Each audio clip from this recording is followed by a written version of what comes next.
Hey everyone, this is Jeremy from MainTakeAway, and in this video we're going to be talking about The Power of Habit by Charles Duhigg. In this video you will learn how the brain creates habits, the 3 steps of your habits, and how to break bad habits for good. Choosing your habits. Habits aren't destiny, even once they are rooted in our minds. We can choose our habits, once we know how. Everything we know about habits, from neurologists, studying amnesiacs, and organizational experts remaking companies, is that any of them can be changed if you understand how they function. Once you understand that habits can change, you have the freedom and the responsibility to remake them.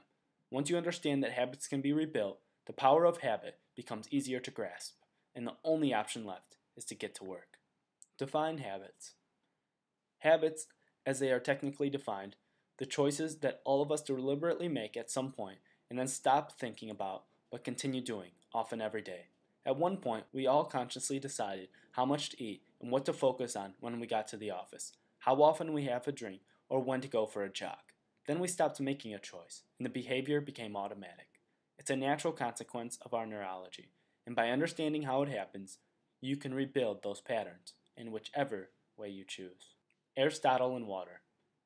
Some good thinkers hold that it is by nature that people become good, others that it is by habit, and others that it is by instruction. For Aristotle, habits reign supreme. The behaviors that occur unthinkingly are the evidence of our truest selves. He said, "So just as a piece of land has to be prepared beforehand if it is to nourish the seed, so the mind of the pupil has to be prepared in its habits if it is to enjoy and dislike the right things." Water is the most apt analogy for how habits work. Water hollows out for itself a channel, which grows broader and deeper, and after having ceased to flow, it resumes, when it flows again, the path traced by itself before. The story of Lisa. Her self-pity gave way. She needed a goal in her life, something to work toward. Over the next 6 months, she would replace smoking with jogging, and that, in turn, changed how she ate, worked, slept, saved money, scheduled her work days, planned for the future, and so on. It wasn't the trip to Cairo that had caused the shift, scientists were convinced, or the divorce, or desert trek. It was that Lisa had focused on changing just one habit, smoking, at first.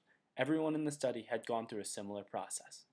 By focusing on one pattern, what is known as a keystone habit, Lisa had taught herself how to reprogram the other routines in her life as well. The 3-step loop. Number 1. First, there is a cue, a trigger that tells your brain to go into automatic mode and which habit to use. 2. Then there is a routine, which can be physical or mental or emotional. 3. Finally, there is a reward, which helps your brain figure out if this particular loop is worth remembering for the future. Over time, this loop, cue, routine, reward, cue, routine, reward, becomes more and more automatic. The cue and reward become intertwined until a powerful sense of anticipation and craving emerges. Your brain. The brain will try to make almost any routine into a habit, because habits allow our minds to ramp down. When a habit emerges, the brain stops fully participating in decision making.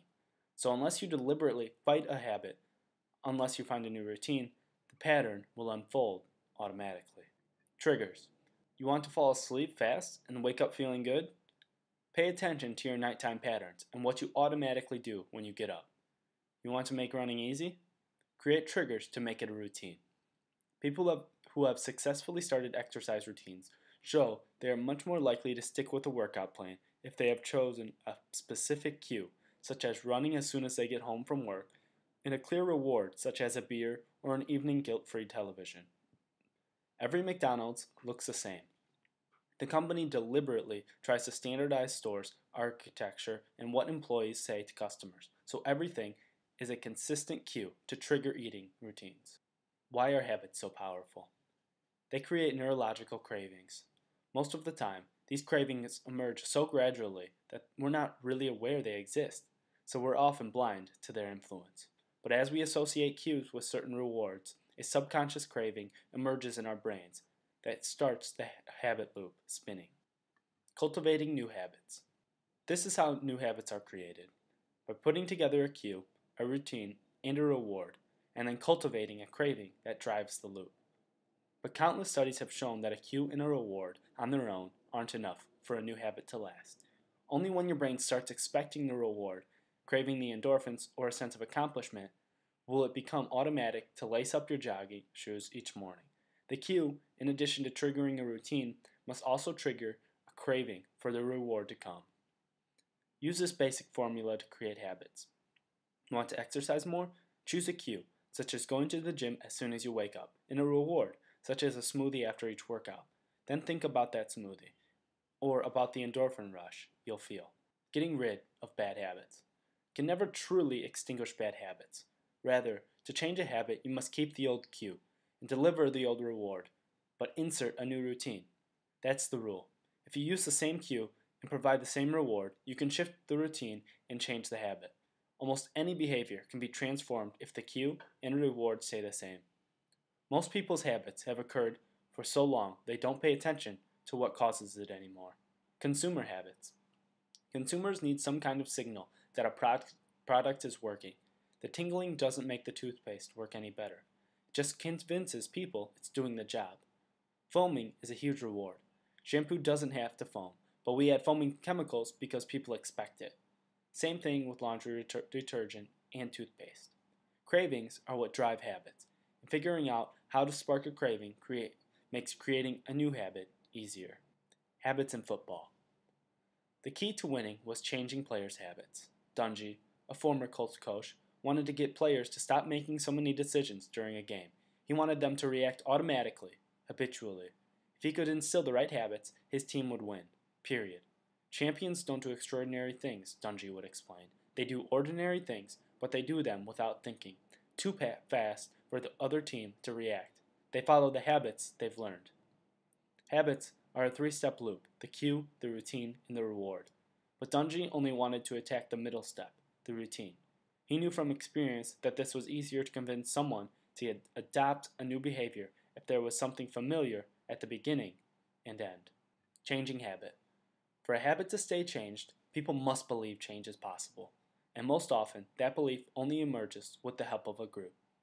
If you want to change a habit, you must find an alternative routine, and your odds of success go up dramatically when you commit to changing as part of a group. Belief is essential, and it grows out of a communal experiment, even if that community is only as large as two people. The framework.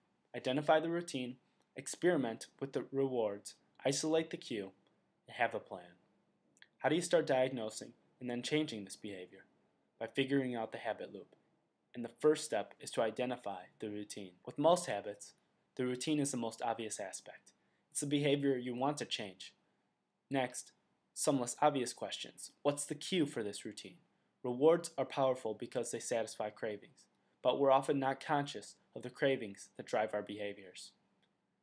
Test different hypotheses to determine which craving is driving your routine. As you test 4 or 5 different rewards, you can use an old trick to look for patterns. After each activity, jot down on a piece of paper the 3 things that come to mind when you get back to your desk. By experimenting with different rewards, you can isolate what you are actually craving, which is essential in redesigning the habit. The reason why it is so hard to identify the cues that trigger our habits is because there is too much information bombarding us as our behaviors unfold. To identify a cue amid the noise, we can use the same system as the psychologists. Identify categories of behaviors ahead of time to scrutinize in order to see patterns. Luckily, science offers some help in this regard. Experiments have shown that almost all habitual cues fit into one of 5 categories: location, time, emotional state, other people, or immediately preceding action. To re-engineer that formula, we need to begin making choices again. And the easiest way to do this, according to study after study, is to have a plan. Within psychology, these plans are known as implementation intentions. What did you get out of this? Click on the link below to get it for yourself. Give a review on Amazon about what you learned. Or share this on Facebook with someone who needs to change a habit. Or tweet at MainTakeAway. Tell us your habits or how you're going to implement this to change a bad habit you already have.